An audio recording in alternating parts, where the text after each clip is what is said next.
جب ہم نے ان سے کہا کہ اس گاؤں میں داخل ہو جاؤ اور اس میں جہاں سے چاہو خوب کھاؤ پیو، اور دیکھنا دروازے میں داخل ہونا سجدہ کرتے ہوئے اور حطوۃ کہنا، ہم تمہارے گناہ معاف کر دیں گے اور نیکی کرنے والوں کو اور زیادہ دیں گے،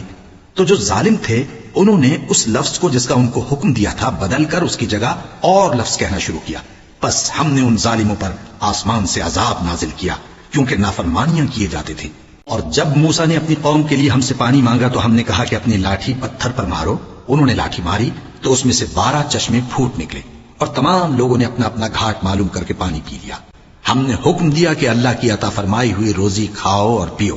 اور زمین میں فساد نہ کرتے پھرنا۔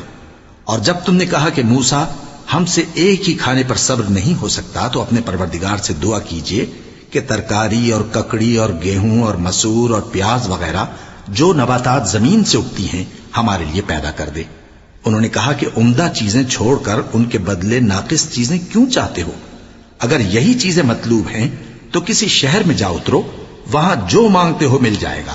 اور آخر کار ذلت و رسوائی اور محتاجی و بے نوائی ان سے چمٹا دی گئی، اور وہ اللہ کے غضب میں گرفتار ہو گئے۔ یہ اس لیے کہ وہ اللہ کی آیتوں سے انکار کرتے تھے اور اس کے نبیوں کو ناحق قتل کر دیتے تھے، یعنی اس لیے کہ نافرمانی کیے جاتے اور حد سے بڑھے جاتے تھے۔